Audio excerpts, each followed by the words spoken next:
Olá, estamos começando mais um episódio do Que Passa, um programa de divulgação científica da UNILA que busca discutir os principais assuntos à luz da ciência. Eu sou Roberta e estou aqui com minhas amigas Gabriela e Jaqueline e hoje vamos conversar sobre as mulheres em situação de vulnerabilidade. E no programa de hoje temos como convidada a professora Cleusa Gomes da Silva. Professora, se apresenta para nós. Bom dia, buenos dias a todos. Eu sou a professora Cleusa Gomes, sou professora da Universidade Federal da Integração Latino-Americana desde maio de 2011. Portanto, me apresento como uma das fundadoras desse projeto de integração latino-americana, projeto inovador, projeto que tenta levar a ciência através da integração latino-americana. Sou atualmente coordenadora do curso História América Latina.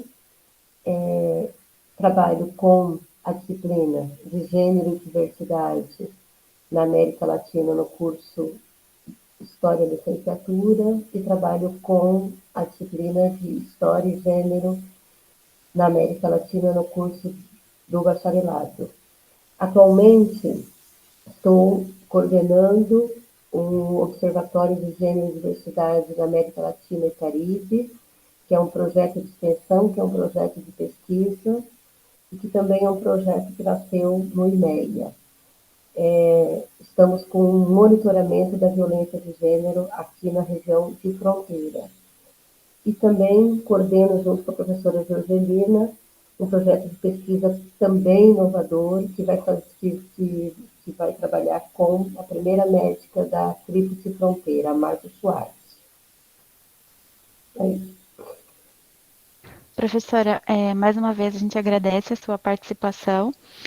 E para a gente começar, recentemente noticiou-se sobre a fala de um deputado se referindo às mulheres ucranianas.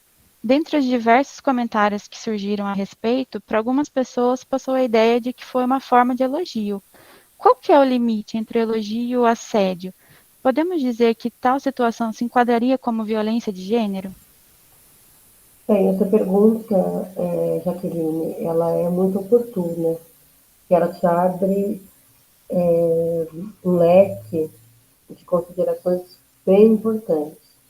Primeiro, que a violência de gênero, o assédio, ele sempre foi naturalizado pela sociedade. Então, quando a sociedade toma uma frase, que é uma frase que vem de um deputado, que é um homem público, então um homem público, entre aspas, tá? E esse homem público, mesmo ele tendo que uma responsabilidade com o público, ele se autodenomina como um homem que pode dizer determinadas frases sobre as mulheres. E essas frases, muitas vezes, ele encontra na sociedade eco. Mas isso tem mudado muito. Os movimentos de mulheres, os movimentos organizados, as instituições têm trabalhado muito na perspectiva de desnaturalizar essas frases, essa tentativa, na verdade, de jogar as mulheres num lugar que é um lugar de objeto sexual e, ao mesmo tempo, também não só de objeto sexual, mas de propriedade masculina. Então, aos poucos, as instituições têm feito trabalho, têm punido também, esse é o caso, por exemplo, do deputado, né? Teve uma repercussão muito grande, não só no Brasil, mas também fora do Brasil, inclusive com a comunidade ucraniana, e foi abriu-se a oposição solicitou, na verdade, a comissão de ética que fosse aberto um processo contra esse deputado. Porque não somente ele enunciou frases pejorativas, como ele associou imediatamente essa relação das mulheres com o tráfico internacional de prostituição. Então, são questões muito sérias, são questões que dizem respeito ao exercício do corpo da mulher, da liberdade, e ao mesmo tempo também tocando em temas que são muito caros para determinados setores na sociedade.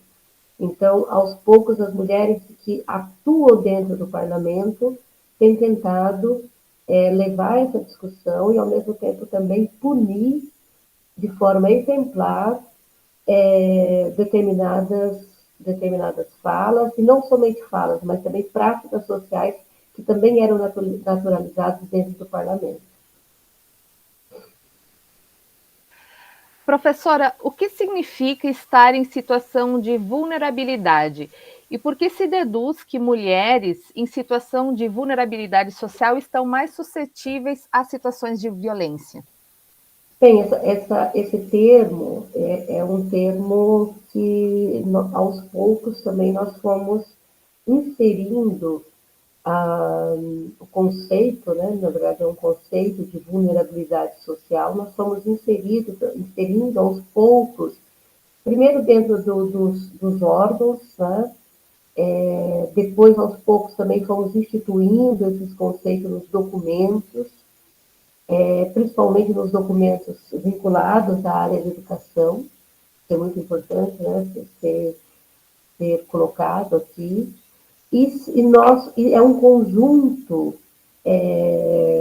de sujeitos, né, e de sujeitas, digamos assim, que fazem parte desse corpo de vulnerabilidade.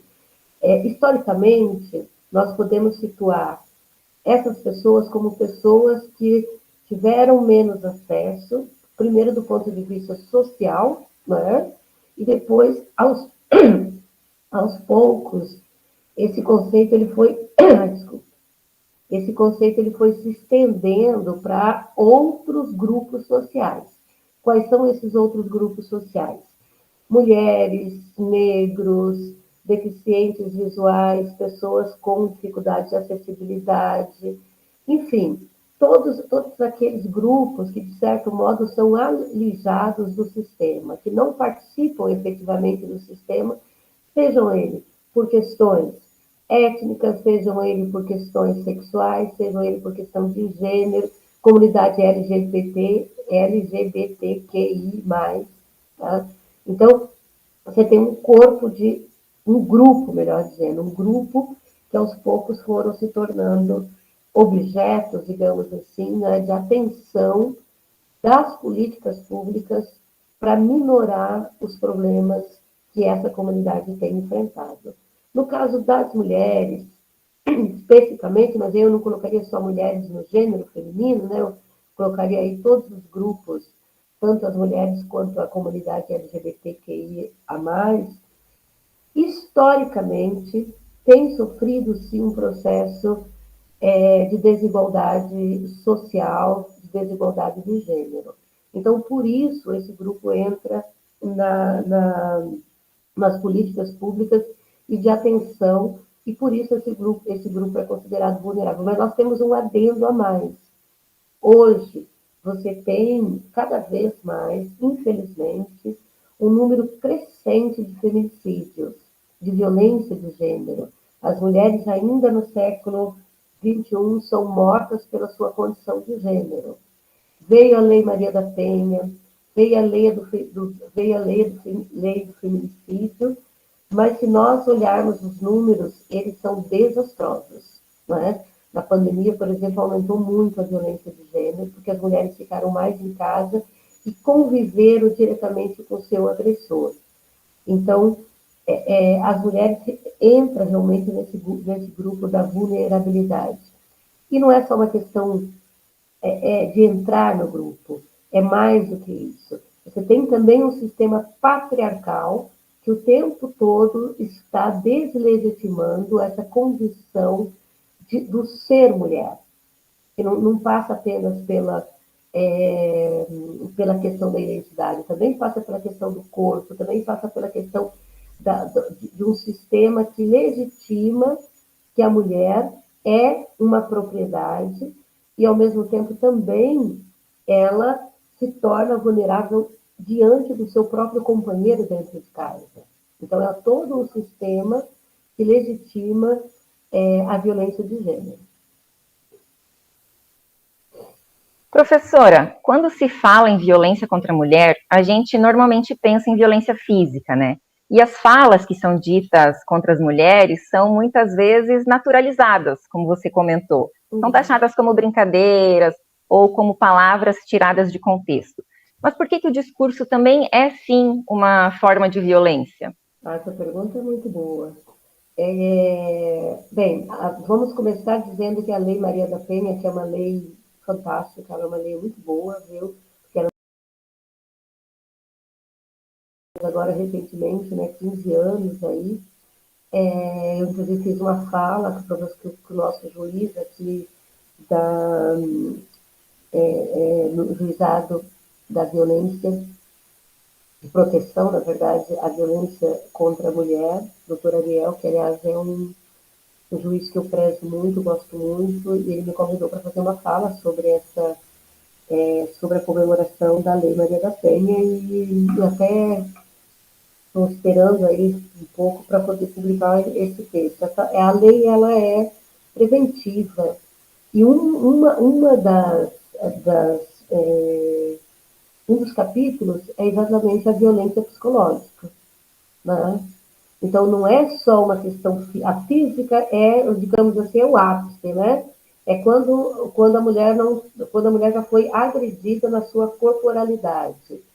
E aí a sociedade consegue perceber. Mas, na verdade, é um processo todo e que está muito vinculado com a questão psicológica, tá? Então, você tem o agressor cotidiano, você tem o agressor no seu local de trabalho, você tem o agressor lá no seu espaço de lazer, você tem o agressor na mídia, na linguagem, né? Nós tivemos, inclusive, recentemente aí a novela da Globo, né? A linguagem midiática trazendo essa temática. Então, a estrutura patriarcal, ela precisa de uma estrutura. E essa estrutura, ela é um sistema, né? Porque o patriarcado ele só sobrevive porque ele tem um sistema. Então, ele está muito impregnado na linguagem. Está na linguagem dos homens, está na linguagem das instituições, está na linguagem da mídia, está na imagem.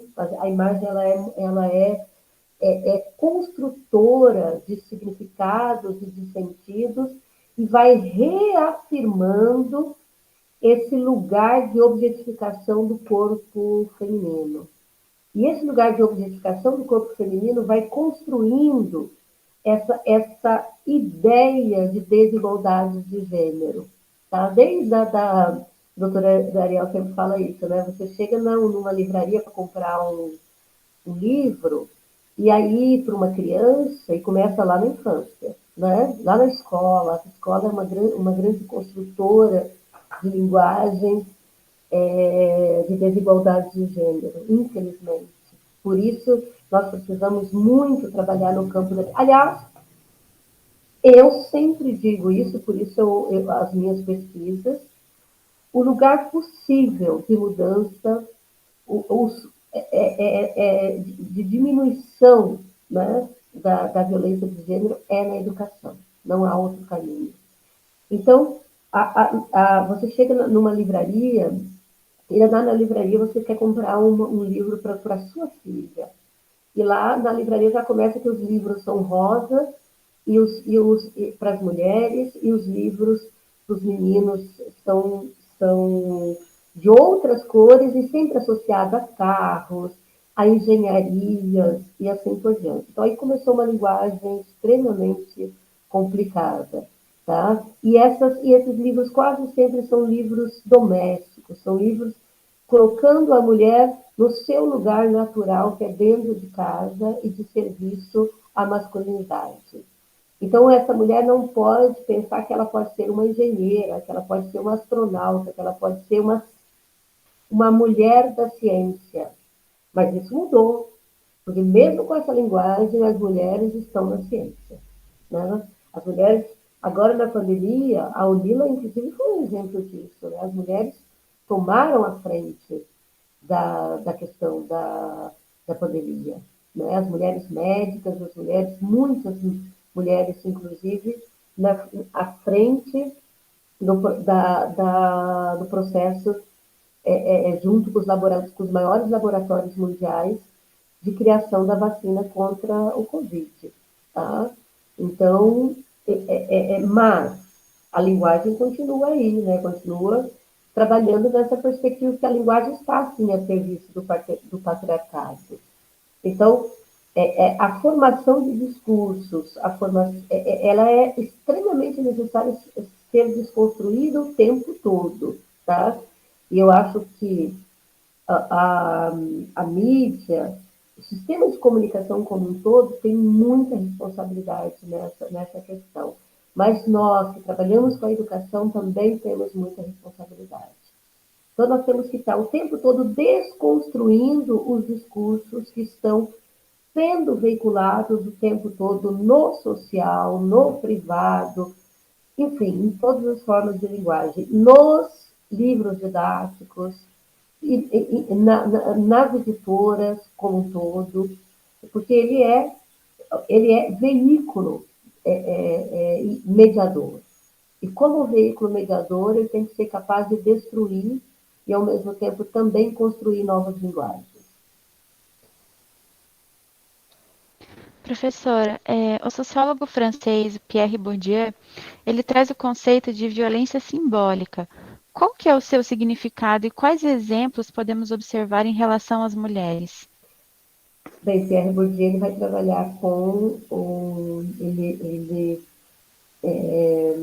o sociólogo, né, da área da antropologia. Ele vem muito nessa perspectiva de pensar a questão também das estruturas simbólicas, né? Assim como Lévi-Strauss, enfim, toda a área da antropologia e da história também, tá? Então, o que seria a violência simbólica?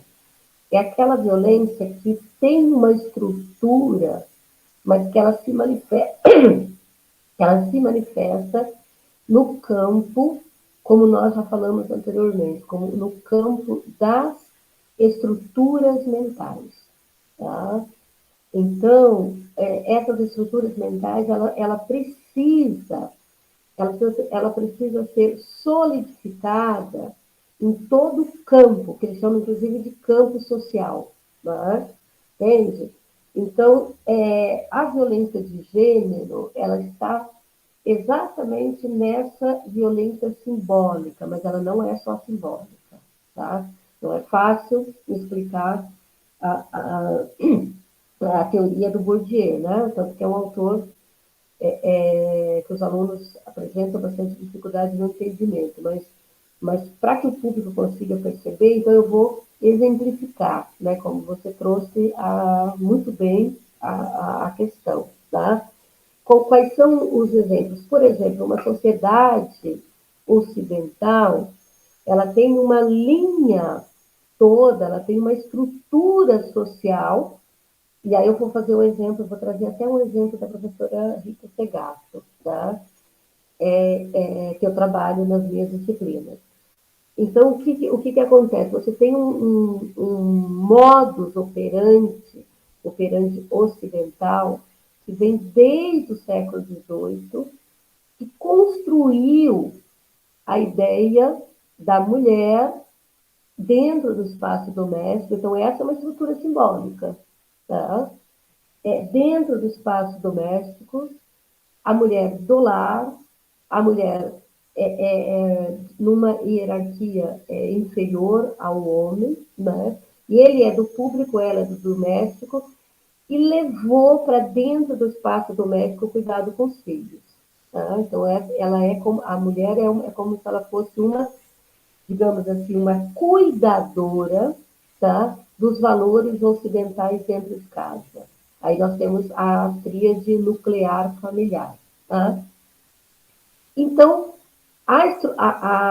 A estrutura simbólica da desigualdade é montada, inclusive, nessa perspectiva ocidental. Tá? E aí podemos falar, né? Doméstico, nuclear,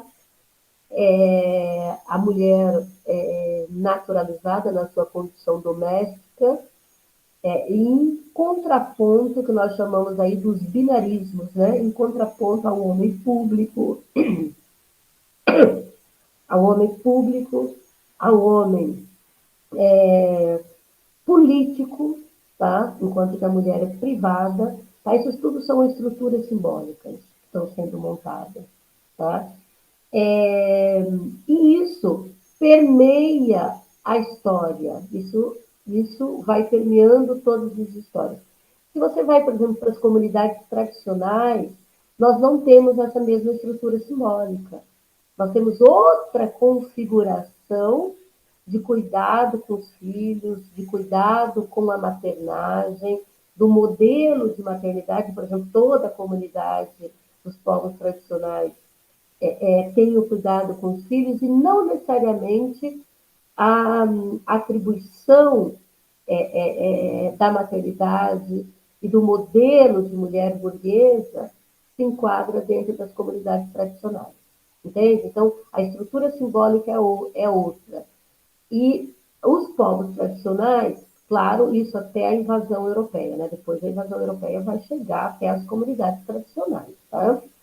Isso na perspectiva das comunidades tradicionais, até a chegada desse modelo ocidental, nós temos muito mais uma dualidade de gênero do que um binarismo, como nós temos na estrutura simbólica da desigualdade de gênero ocidental. Tá? Então, esse é um modelo bem interessante, bem pensado. Né? Onde é que nós vamos observar essas estruturas simbólicas atuando? Dentro das universidades, dentro da família, dentro da igreja, elas estão presentes o tempo todo da forma como nós nos relacionamos com as identidades de gênero no campo social. Haja visto que o exemplo, por que o mesmo trabalho que é feito pelas mulheres e que são feitos pelos homens nós ainda temos os salários menores, porque a estrutura simbólica está funcionando. Se parte do ponto de vista que a mulher não tem que estar no espaço público, que ela tem que estar no espaço privado, e que ela está apenas, digamos assim, invadindo o espaço público. Essa é uma estrutura simbólica que está se mantendo. Nós só não temos as desigualdades no setor público, porque nós fazemos concurso. E daí tem a questão da isonomia. Mas nas empresas privadas, os salários ainda são desiguais entre homens e mulheres.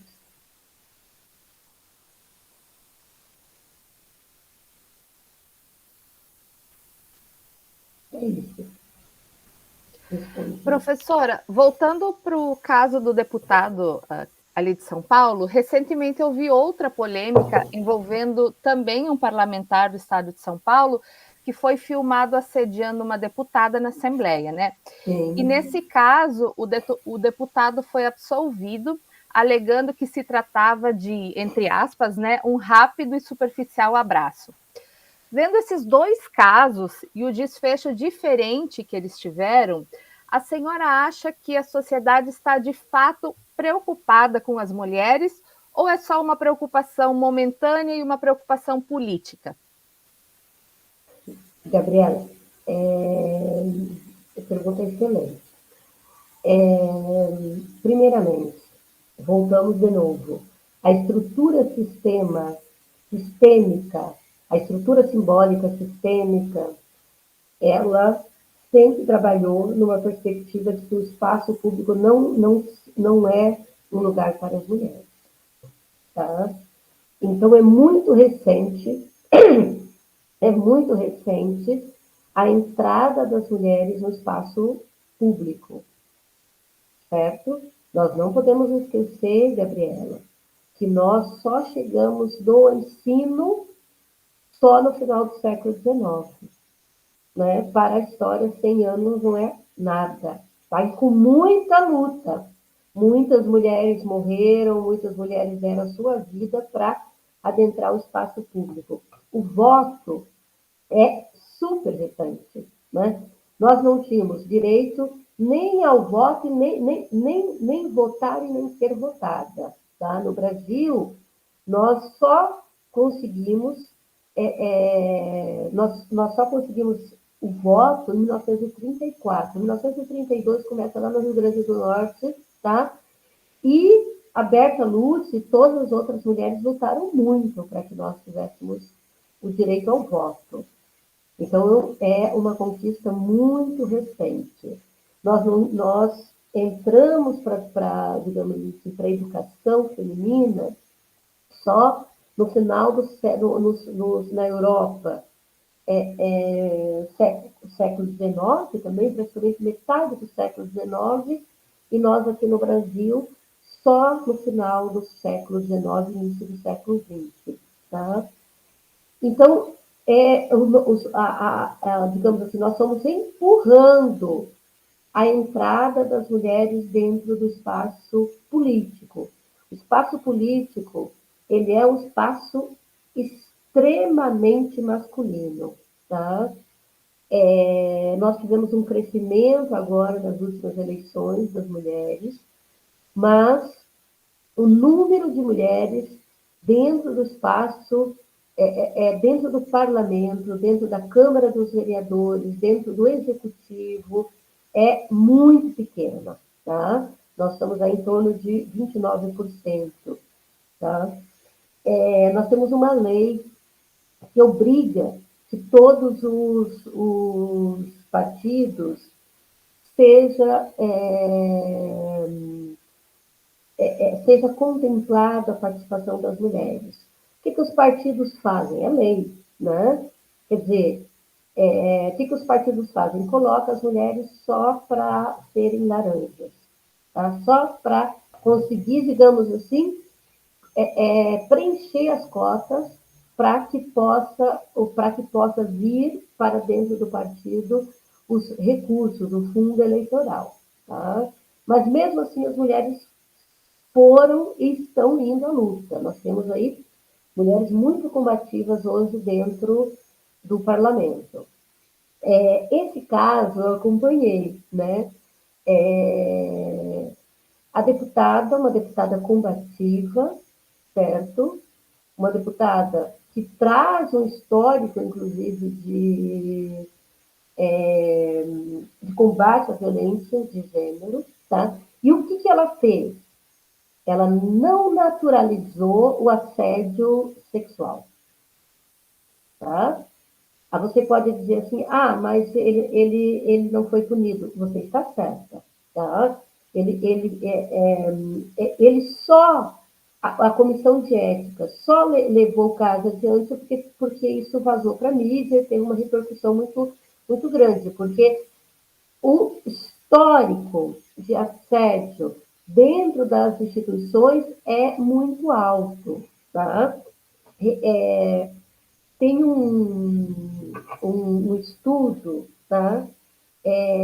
Da Daniela Bellini, que ela analisa a violência contra as mulheres na universidade. Ela pesquisou 1.823 universitários, tá? 36 já sofreram violência e 42 mulheres universitárias têm medo de sofrer violência. Essa pesquisa ela é muito emblemática, porque das pesquisadoras, das pesquisadas, 78% das mulheres concordam de que nós temos que ter dentro das universidades, tá, uma disciplina voltada para a questão do assédio sexual, e que isso, inclusive, deveria ser incluído nos componentes curriculares. Então, isso diz muito, tá, sobre o assédio em todos os outros espaços. Estamos falando da universidade, que supostamente já é um lugar privilegiado da reflexão. Agora, imagine isso dentro de um sistema político brasileiro que o nosso sistema político brasileiro ele é extremamente colonizado e colonizador. Tá? As regras básicas ainda não foram cumpridas dentro do sistema político. Então, o que essa deputada faz? Ela traz à tona aquilo que a Jaqueline me perguntou lá no início em relação ao deputado. Tá? Ela traz à tona uma violência sistemática, simbólica, entende? Percebe que as perguntas elas são todas amarradas, né? Que é historicamente construído ao longo da vida, tá? Mas ao longo, principalmente, da história política brasileira. A mulher não é para estar ali, e se ela estiver ali, ela é objeto para os homens, ela é objeto de incomodação, quer dizer, ela incomoda porque ela está ocupando um espaço masculino, mas ela incomoda também porque ela é objetificada, tá? E aí eu diria para vocês o seguinte, essa deputada, Isis, né? Essa de Iris, né? Isis, agora fiquei na dúvida, até o nome, né? Simbólico. Essa deputada, ela não é qualquer, ela está imbuída de um poder, que é um poder político, ela é deputada, ela foi votada. Então, ela tem muito mais condições de poder se rebelar contra o assédio masculino. Mesmo assim, esse deputado ainda, digamos assim, se sentiu no direito de importunar é esse o termo, né? A deputada e de entender o corpo da deputada como um lugar de apropriação masculina. Então, é sério. Né? Agora, vocês imaginam isso dentro de outros lugares, por exemplo, onde as mulheres são submetidas ao que a Rita chama, né, do mandato da masculinidade. Tais como universidades, escolas, igrejas, e trabalhos, empresas, né? Então, eu diria o seguinte, respondendo a sua pergunta, Isa Pena, isso, Isa Pena, mas é o cansaço mesmo. Eu diria o seguinte, Gabriela, a deputada agiu de forma exemplar, porque ela trouxe para a sociedade o papel educativo, da questão da desigualdade de gênero. Ela se colocou, então, ela está cumprindo esse papel de desnaturalização da linguagem e do ato e do mandato masculino, porém, a sociedade tem muita dificuldade em penalizar essas atitudes, porque ainda nós estamos funcionando dentro desse mandato da masculinidade. Temos que lembrar que quase sempre essas comissões de éticas também são formadas por homens, com esse pensamento de que foi apenas um abraço que esse deputado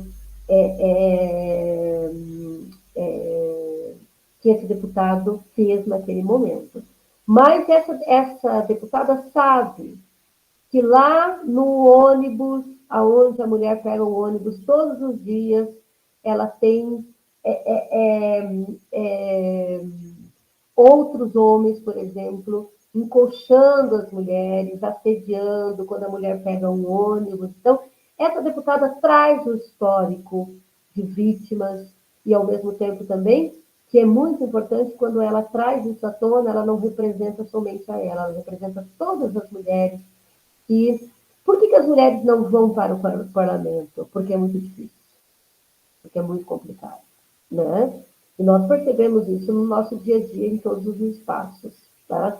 Quando nós somos chamadas a ocupar espaços de poder, nós não queremos, porque nós já sabemos que é um preço muito alto que nós temos que pagar.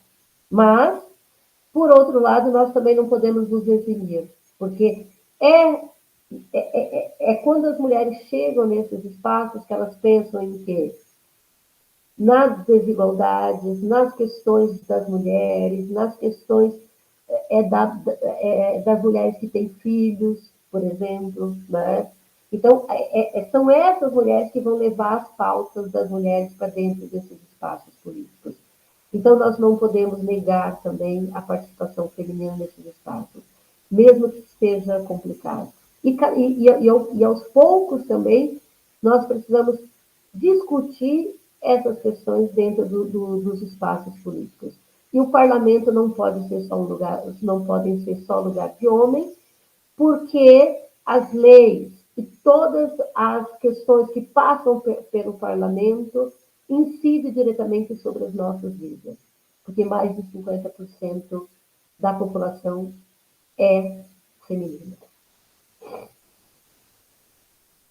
Professora, na novela Um Lugar ao Sol, que acabou recentemente, havia uma personagem que era vítima de violência, a personagem Stephanie, que era interpretada pela atriz Renata Gaspar. Qual que é a importância de novelas abordarem essas temáticas, né, de abordarem essas situações de violência contra a mulher? Bem, primeiramente que a questão da violência, ela não é um problema só das mulheres, né? Ela é um problema de toda a sociedade. Agora, vamos trazer uma questão aqui antes de falarmos da novela em si, porque puxa, né? Cada vez que uma mulher é violentada, cada vez que uma mãe de família ou a comunidade LGBT também, né? Porque o modelo de família se estende a todo tipo de, digamos assim, a todas as formas de famílias, e não importa se ela é masculina ou feminina, se ela é trans, se ela não importa, né? É muito importante nós colocarmos que quando uma mulher é violentada, quando qualquer membro da família sofre um feminicídio, toda a estrutura pessoal, psicológica daquela família entra em colapso. Né? Nós temos, por exemplo, os órfãos do feminicídio. Tem, inclusive, um documentário sobre isso, muito interessante. Tá? Os órfãos do feminicídio. O que vai ser desses filhos? Como é que esse filho vai se comportar diante de uma família, de um pai, por exemplo, que é um homicida, né? Que é um feminicida, melhor dizendo, vamos usar a linguagem correta. Né? Como é que vai ser isso? Isso traz digamos assim, não é somente para a família, para toda a sociedade. Tem um ônus muito alto para toda a sociedade. Possivelmente esses filhos vão ter que frequentar, digamos assim, né, os equipamentos de cuidado com os filhos, vão ter que fazer terapias, vão ter que, digamos, ir para os hospitais, né? Porque tem aí danos muito altos, tá? Então, toda a sociedade acaba pagando, de certo modo, pela violência de gênero, tá? Então, ela não é mais uma questão somente das mulheres, ela é uma questão de toda a sociedade. Quem é que vai ficar com esses filhos? É o feminicida? Né? É a família? Como é que fica essa família do ponto de vista psicológico, do ponto de vista mental? Tá? Então, a sociedade não pode mais ser conivente com essas situações, certo? Então, aos poucos também, a sociedade tem se reeducado nessa perspectiva. As universidades têm feito campanhas, ainda pequeno, né? Ainda está muito vinculado ao mês de março, mas as universidades têm feito campanhas, os órgãos vinculados à justiça, principalmente os juizados de violência, têm feito muitas campanhas, as delegacias das mulheres têm feito muita campanha, a Casa da Mulher Brasileira também, então nós temos aí vários equipamentos que têm trabalhado nessa perspectiva de reeducar a sociedade para a não violência de gênero. Tá? Mas nós ainda temos um longo caminho a ser feito. No caso da mídia, ela trabalha bastante essas questões, né, de forma, às vezes, muito bem, às vezes um pouco deturpada. Né? Nós também precisamos trazer isso aqui. Tá? Quando essa temática não é a primeira vez que as novelas trazem. A Manuel Carlos, por exemplo, tinha uma personagem que ela era uma professora de classe média, porque a violência não tem classe social, né? Ela, infelizmente, ela está em todas as classes sociais. E traz essa personagem, que era uma personagem bonita, né? Lá atrás, acho que muito tempo, né? Essa novela agora reprisou de novo o que passou, né? Uma personagem bonita, uma professora de uma escola da alta elite do Rio de Janeiro que apanhava sozinha dentro de casa, né? Agora, a novela de novo abordou e a personagem era diferente, porque a personagem não era de classe média alta, né? Uma personagem, de certo modo, desestruturada do ponto de vista da classe social, tá? Eu não diria nem desestruturada, né? Porque essa palavra é bem complicada, tá? Mas, assim, do ponto de vista, não era uma personagem privilegiada socialmente, né? Ela dependia da irmã e dependia de outras questões para ela, inclusive, sobreviver, né? Mas convivia com o agressor o tempo todo. Bem, quando essa pergunta veio, eu fui olhar a personagem, né? E ela é aquilo que nós chamamos dentro da violência de gênero, que é a violência cíclica, tá? O que é a violência cíclica? Ela vai fazendo todos, né? Ela é dependente financeiramente, daí ela depende do agressor, daí ela é dependente psicologicamente, porque o agressor é ao mesmo tempo o homem que ela ama, né? E ela não consegue sair dessa violência sistêmica. Ela não consegue sair desse círculo da violência. Normalmente, e a novela abordou bem isso, tá?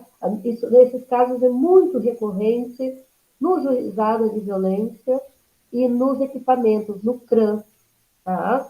Que, aliás, muito importante lembrar aqui, porque em Foz do Iguaçu nós temos um centro de referência de atendimento à mulher excelente, tá? Que é coordenado, inclusive, pela Chiara, que faz parte, que é minha vice coordenadora no Observatório de Gênero da Unila, tá? Veja, então ela vai fazendo o tempo todo o círculo, né? Então é a violência que nós chamamos cíclica, tá? Ela não consegue sair desse círculo até ao feminicídio. Ah, mas eu não gostei do final da personagem. Mas nesse sentido, ele, de forma deturpada, né? No enredo e tal, mas é assim que acontece, tá? Ela vai, ela sai e volta, ela sai e volta. Né? No caso ali, ela não tinha voltado, tá? Mas é recorrente a mulher fazer a denúncia, é recorrente o juiz dar a medida protetiva e a mulher voltar para a casa do agressor. Ai, mas a mulher gosta de apanhar. Não é isso, tá? Nós temos que lembrar que essa mulher, primeiro, ela foi também educada dentro do sistema patriarcal. Segundo, normalmente o agressor ele é o pai dos seus filhos. Então, ela tem um vínculo afetivo com esse agressor, tá? Então, ela não, se você não tiver muita ajuda, muito acompanhamento psicológico, que normalmente, às vezes, não tem, se ela não tiver uma dependência financeira, se ela não tiver um lugar para ela ir, quando ela é afastada do agressor, ela acaba voltando para o ciclo da violência. Tá? E aí, infelizmente, o final é o feminicídio, certo?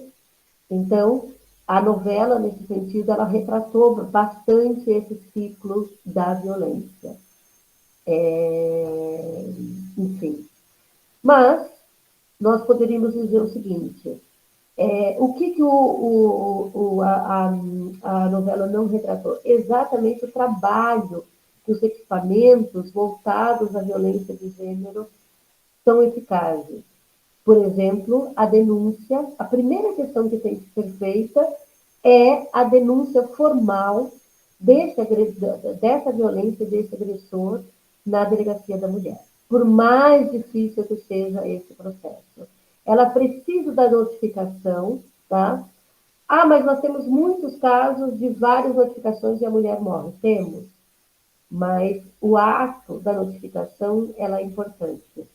Porque, na verdade, quando você faz o registro e a notificação dessa violência, você já está dando o primeiro passo para afastar esse agressor de perto da família. Tá? Então, sem isso, é impossível esse trabalho. Temos precariedade? Temos. A delegacia é longe. Né? Agora, na pandemia, por exemplo, a delegacia aceitou, em todo o Paraná e também no Brasil, que essa denúncia fosse feita online. Mas o que acontece? Muitas vezes a mulher não tem nem o acesso online. Né? Também é um problema. Tá? Outra questão também, os vizinhos, né? A Lei Maria da Penha é muito eficaz também, né? E hoje, já na lei, você tem você pode fazer a denúncia, né? Através dos canais de atendimento. A denúncia não precisa mais ser feita apenas pelas mulheres, tá? Que estão sendo agredidas. Pode ser no seu envolto, digamos assim, tá? Então, acho que é isso. Agora, enquanto recurso midiático, é muito importante que essa temática venha à tona, né? É muito importante. É isso. Professora, como a senhora comentou, a sua participação num grupo de monitoramento da violência de gênero aqui na Tríplice Fronteira, como é que está o cenário da violência de gênero e aqui na região, especialmente em relação à mulher?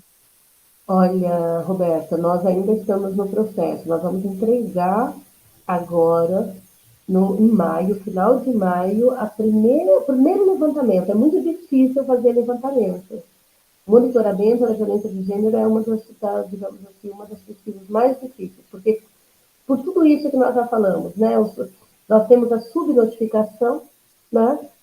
Muitos casos não são denunciados, muitas mulheres realmente apanham no silêncio, porque ela tem a sociedade, exatamente como a Gabriela falou, né, no caso do deputado, ela tem uma sociedade conivente, então nós temos muitas subnotificações, isso é um dado importante. Tá?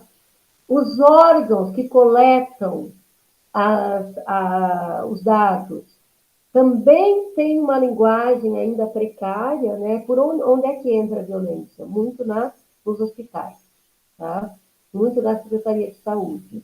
Mas já avançamos bastante, certo? Nós tivemos,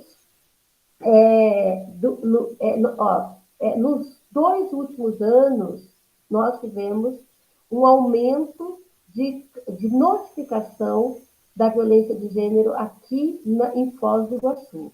Tá? Nós tínhamos, então assim, nós tínhamos em torno de 1.000 e poucos casos, e depois isso aumentou um pouquinho mais, né? E aumentou mais nesse ano, de 2000 eu não estou falando de feminicídio, eu estou falando de casos de notificação, né? Certo? O juizado de violência que tem esses dados mais, digamos assim, né? Mais registrados, mas eu, na última fala que eu tive, eu apresentei, né? Então, a gente percebe, quando você olha ali os dados, você percebe que os casos de notificação foram maiores. Mas nós não temos esses números na fronteira como um todo. Tá? A Argentina não mapeia isso aqui na fronteira, e nós não temos, em Porto Iguaçu, nós não temos, como nós temos no Paraguai, nós não temos uma Secretaria das Mulheres ou algo parecido em Porto Iguaçu. Nós temos, por exemplo, Cidade Leste, nós temos o Ministério de La Mulher, que aí sim a gente consegue alguma coisa. Tá? Mas eu posso dizer o seguinte, aqui em Foz do Iguaçu nós tivemos um aumento de casos de notificação, nós tivemos um aumento de 2020 para 2021, então 2021 nós tivemos mais notificações, e de 2019 para 2020, que é quando começa a pandemia, né? 2021 também nós tivemos um aumento nos casos de notificação. Tá? Isso por quê? Porque as mulheres ficaram mais expostas ao agressor. As mulheres ficaram muito mais tempo muitas vezes com o agressor dentro de casa, né? Foi um momento em que houve, sim, a questão da, da pandemia, né? Então, o que você teve? Você teve os homens normalmente saíam de casa de manhã e voltavam à noite, muitas vezes, durante o período da pandemia, com o fechamento dos seus espaços de trabalho, eles se recolheram ao lar e às suas casas, e se já havia uma tendência de agressão, essa tendência, obviamente, que aumentou, tá? Mas aí eu volto a falar para você, Roberta, mesmo assim, ainda com casos de subnotificação, quer dizer, nós ainda poderíamos ter um número maior de violência de gênero nesse período. Mas, para terminar, nós vamos estar entregando essa pesquisa mais ou menos em maio, estamos criando um site para começar o processo de monitoramento e manter esse monitoramento aí constante e começar, inclusive, a fazer com que esses dados possam ser, digamos assim, né, que esses dados possam ir para os órgãos, tanto estadual quanto federal, tá? Que eles sirvam realmente, que sejam dados que possam alimentar os dados nacionais. E nós, porque digamos assim, dados de fronteira são dados novos dentro da política de dados nacional, né? E por que de fronteira? Porque você está aqui, mas você trabalha no Paraguai.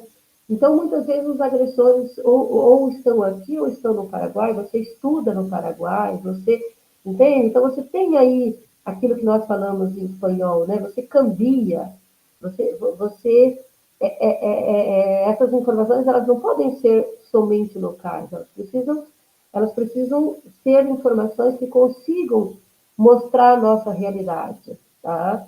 E aí, por exemplo, mulheres paraguaias, né, que vêm para Foz do Iguaçu e muitas vezes sofrem violência de gênero, inclusive dentro das casas das famílias, tá?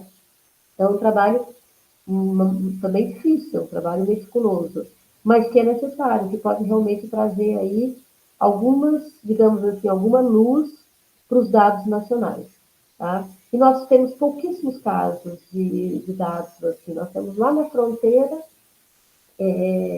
com o Uruguai, que tem uma professora da URGS que fez um trabalho nesse sentido, e nós aqui, nós estamos com 20 pesquisadoras, com toda a rede, e mais duas professoras da UFRJ, que é a professora Patrícia e a professora Ludmila. São, inclusive, professores aposentados, mas que já trabalham essa temática também na extensão e também na pesquisa. Professor, e por outro lado, como está hoje a rede de proteção contra a violência doméstica aqui em Foz do Iguaçu? Então, nós temos, Gabriela, assim, a UNILA, e aí eu falo muito professores, né? E nesse momento eu me intitulo como uma das professoras que faz essa mediação com a rede de atendimento à violência. Por que a universidade tem que fazer? Porque as nossas alunas, inclusive, precisam desse serviço, né? E não só por isso, porque também é uma função da universidade, tá? Divulgar, inclusive, essa rede de atendimento. Temos feito várias parcerias, eventos, como eu comentei, né, a coordenadora do Centro de Referência de Atendimento à Mulher em Violência, que é o CRAM, faz parte do observatório, fez parte também do projeto que eu coordenei, que hoje é um projeto da comunidade, que é os Encontros pela Diversidade, que era um projeto de extensão. Então, nós temos primeiramente, o CRAM, né, que é a referência maior, que faz parte de um sistema vinculado à Secretaria Municipal de Assistência Social, tá? Nós temos a Secretaria Municipal dos Direitos Humanos, que já foi ocupada pela Rosa e agora é ocupada pela Kelly Trento, que tem um trabalho também nessa perspectiva, tá? E nós temos a Delegacia da Mulher, que inclusive está aqui na Vila A. E nós temos também, importante também destacar, nós temos também outros, que não são equipamentos exclusivos, mas que, na verdade, estão vinculados, que é a delegacia civil, né? Porque muitos, por exemplo, os casos, por exemplo, de violência que são cometidos contra as mulheres trans, acaba indo para a delegacia, muitas vezes, né, não vai na delegacia da mulher, vai para a delegacia geral, tá? E os hospitais, que também são espaços aonde a mulher, quando ela sofre agressão física, ela acaba indo para o hospital, tá? Nós temos os registros que foram construídos, inclusive, pelos equipamentos, para que seja registrado lá na porta do hospital que essa mulher sofreu violência doméstica, e não é só violência doméstica, nós temos também a violência obstétrica, né? Que aos poucos está sendo denunciado também, que já foi muito invisibilizada, né? Então, esse seria hoje os equipamentos, digamos disponíveis, né?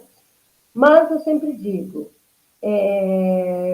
esses equipamentos, eles trabalham muito, por exemplo, o crânio não trabalha só no atendimento, ele disponibiliza também atendimento psicológico, ele disponibiliza também. Eu estava me esquecendo, mas que é extremamente importante, que é a Patrulha Maria da Penha, né? Entende? Patrulha Maria da Penha, nós temos a Iraci, que é uma guerreira, uma das pessoas mais engajadas aí, né? E a Patrulha da Maria da Penha, ela está dentro desses programas vinculados digamos assim, à Secretaria, a Secretaria Geral, né? A Secretaria que faz parte, na verdade, que faz parte do antigo Ministério da Mulher, né, que hoje é a Secretaria das Mulheres, tá? Então, a Patrulha Maria da Penha é uma patrulha específica para atender as mulheres que sofrem violência. Então, é necessário, tá? As mulheres entender que você pode ligar diretamente para Patrulha Maria da Penha, tá? Através dos canais de atendimento às mulheres. E aí nós temos também o Juizado de Violência Doméstica, tá? E familiar, que atende os casos de violência e principalmente para essas mulheres conseguirem fazer com que o agressor possa ser afastado através das medidas protetivas. Esse trabalho ele é feito todo em conjunto. Ele é feito com a Secretaria de Direitos Humanos, ele é feito com a Secretaria de Assistência Social, ele é feito com o CRAM e ele é feito com a Patrulha Maria da Penha. Então, vocês podem observar que ele é um trabalho todo em conjunto, porque não tem como ser diferente, né? Como eu já disse para vocês, a questão dos equipamentos, ele é multidisciplinar, tá? Porque a violência, ela é multidisciplinar, né? Você precisa do jurídico, você precisa do psicológico, você precisa do social. Então, tem que trabalhar em todas essas frentes. E, tradicionalmente, as pessoas que ocupam esses espaços têm trabalhado nessa perspectiva. Professora, Você citou alguns projetos de extensão, de pesquisa que são desenvolvidos nessa temática, né? E de que outras formas a universidade pode contribuir para esse debate? Qual que é a importância do papel da universidade nesse sentido, de debater a questão da violência de gênero? Olha, a universidade ela cumpre o papel de educativo, né? Ela cumpre o papel de trazer, digamos assim, de trazer para... eu sempre digo isso, né? Nós estamos num território. Então, nós temos a obrigação de oferecer ferramentas para a sociedade. E essas ferramentas, elas precisam ser do conhecimento, tá? Então, onde é que nós podemos atuar? Nós podemos atuar tanto através dos projetos de pesquisa quanto dos projetos de extensão. Nós podemos atuar principalmente nas escolas. Recentemente, a professora Juliana Franzi e a professora Ana Paula Fonseca fizeram um projeto sobre a BNCC, com várias discussões para os professores, e aí teve professores cadastrados, praticamente aí, vários professores da rede pública estadual, e me convidaram, e eu ofereci um módulo sobre a questão do gênero na BNCC. Tá? E aí eu fiz uma abordagem através de todos os documentos disponíveis na área da educação sobre a questão de gênero e da violência de gênero, para que esses professores possam conhecer esses documentos. Inclusive os documentos que são voltados para a área de educação. Tá? Então, nós podemos, por exemplo, trabalhar com formação continuada com esses professores. Os professores vão para as escolas e podem replicar esse conhecimento. Isso é muito importante, é decisivo. Tá? Nós podemos instrumentalizar também a Secretaria de Saúde, através dos nossos professores. Tá? Nós temos que lembrar, por exemplo, que nós temos um curso de medicina, né? Então, os agentes de saúde, então os enfermeiros, os médicos e assim por diante. Então, nós podemos trabalhar nessa perspectiva. Nós podemos trabalhar também com projetos de empoderamento feminino, tá? Na área da biologia, na área da engenharia, na área da arquitetura, tá?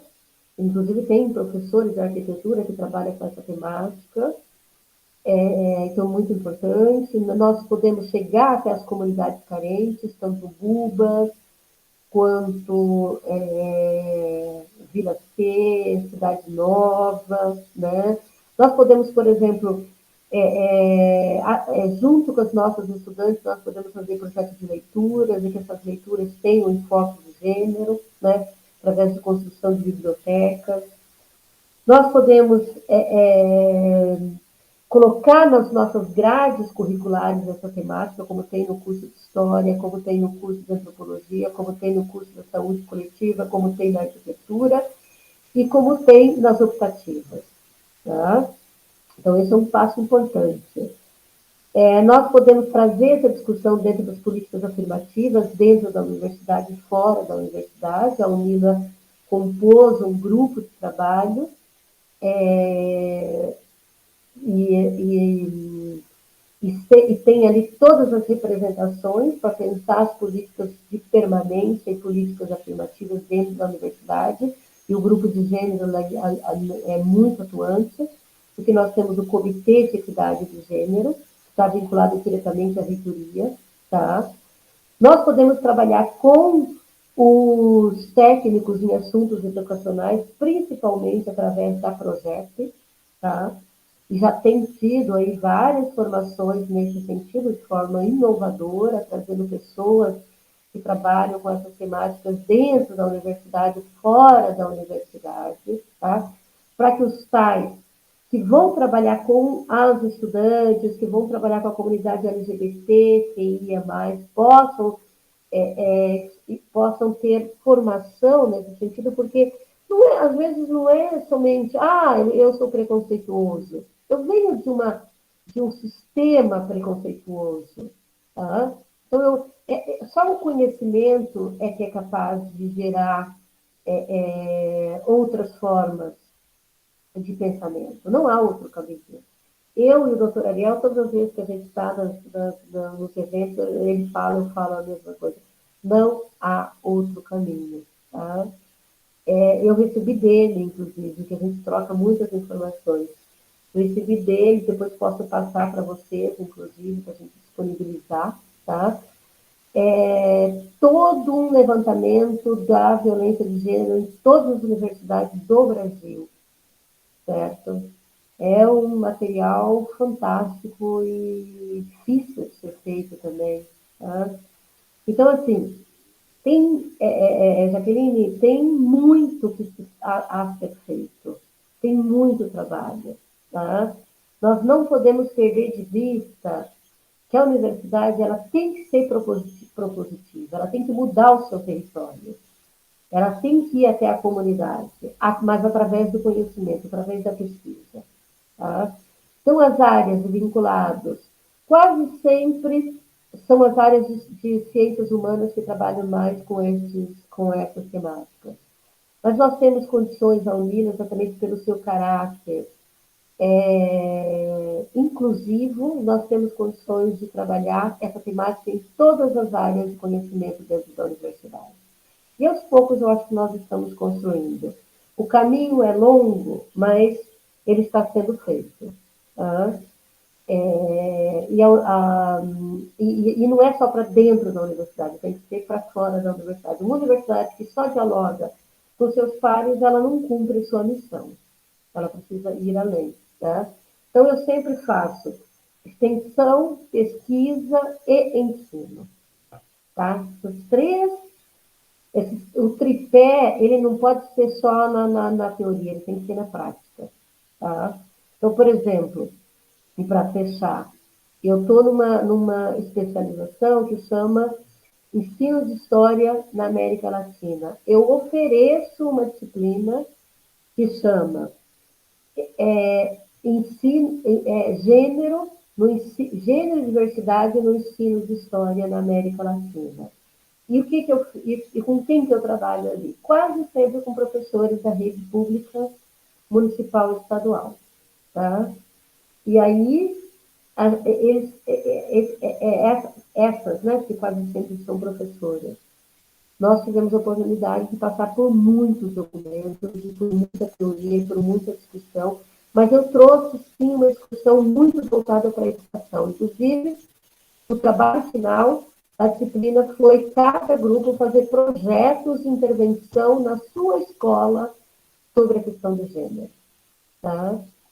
E foi muito produtivo. Eu estou com uma orientanda também que está trabalhando com essa vertente numa escola em Foz do Iguaçu. Então, acho que é isso. Eu acho que é assim que nós trabalhamos, né? Ficamos muito cansadas, mas vale a pena. Vale a pena. Porque, na verdade, a responsabilidade não é só minha, ela é uma responsabilidade coletiva, né? Ela atinge a todas nós, mulheres e homens, e comunidade LGBTQI+. É isso. Professora, queria muito agradecer a sua participação. Foi uma conversa muito legal, muito boa. Primeiro, agradecer o convite, eu me sinto honrada de participar desse projeto. Considero um dos projetos mais bonitos da Unila, começando com o nome em espanhol, acho, e uma pergunta, né? Acho muito interessantíssimo. Quero agradecer a Roberta, que fez o contato inicialmente comigo, pedir desculpas por não poder atender prontamente.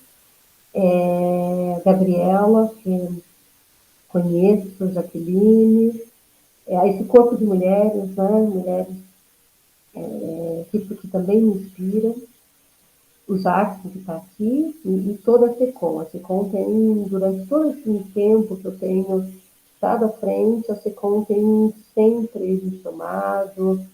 Então, assim, eu quero agradecer muito a toda a equipe da FICOM, ao trabalho bonito que vocês fazem. E sim, quero convidar a todos que se sentem implicadas nessa temática da questão da violência de gênero, da temática de gênero, a vir nos ouvir, prestigiar, aprender um pouco, se permitir, inclusive, a refletir sobre essa discussão, que ela é necessária, que ela é premente, principalmente para a educação, mas também para a sociedade como um todo. Então, não é uma temática da universidade, ela é uma temática que diz respeito a todos nós que trabalhamos na perspectiva de relações mais humanas, né? Relações humanas, relações aonde o outro possa ser incluído na sua integridade, relação do cuidado com o outro, que eu acho que é uma temática que nos pegou bastante nessa pandemia. Tá? Então, muito obrigada. Quero agradecer muito enfim, né, a todas as professoras dessa universidade que levam essa temática. Quero agradecer ao Observatório de Gênero e Diversidade na América Latina, através das pesquisadoras que compõem esse observatório. Quero agradecer também a todas as mulheres da rede municipal, tanto, enfim, dos equipamentos que trabalham com essa temática, porque, na verdade, compõem todas essas pessoas que fazem a diferença. Quero citar aqui a Casa de Malu, que é na verdade, digamos, uma das entidades que mais trabalha em Foz do Iguaçu, no combate à violência, à transfobia. Né? O Brasil lidera no ranking de assassinatos à comunidade transexuais. Na universidade, inclusive, nós temos hoje a presença dessa comunidade, com muito orgulho. Né? Temos, inclusive, na universidade, a inclusão do nome social, já como lei. Né? E também, não somente as pessoas não binárias, também agora, que já é uma nova perspectiva que está se apresentando. Então, eu quero agradecer, na verdade, essa comunidade que faz essa discussão. Essa discussão não é uma discussão da professora Cleusa, é uma discussão coletiva. Mas, ao mesmo tempo, também, nós, mulheres, também temos que aprender a nos autoelogiar. Então, eu me sinto totalmente responsável por essa luta também dentro da universidade. Tá? Isso vale para todas. O nosso empoderamento tem que passar primeiramente por nós, para depois nós conseguimos empoderar a todas as outras pessoas que estão ao nosso redor. Começando por esse grupo aqui de entrevistados. Tá? Então, muito obrigada e eu espero que muitas pessoas possam assistir o vídeo, possam entrar em contato e eu estou à disposição. Já deixo o meu e-mail de contato, que é cleusa.gomes@unila.edu.br e estou à disposição para as perguntas, mesmo aquelas perguntas que muitas vezes nós consideramos inadequadas, mas elas são necessárias para que as pessoas possam entrar na discussão. Quando alguém faz uma pergunta e nós achamos que a pergunta é inadequada, já é o primeiro passo para nós não conseguirmos fazer o processo educativo. O processo educativo vem das dúvidas. Então, eu me coloco à disposição para esse processo de autocuidado. Professora, muito obrigada, então, mais uma vez pela sua participação. Foi muito importante a gente abordar esse tema. Muito obrigada mesmo. Obrigada a vocês.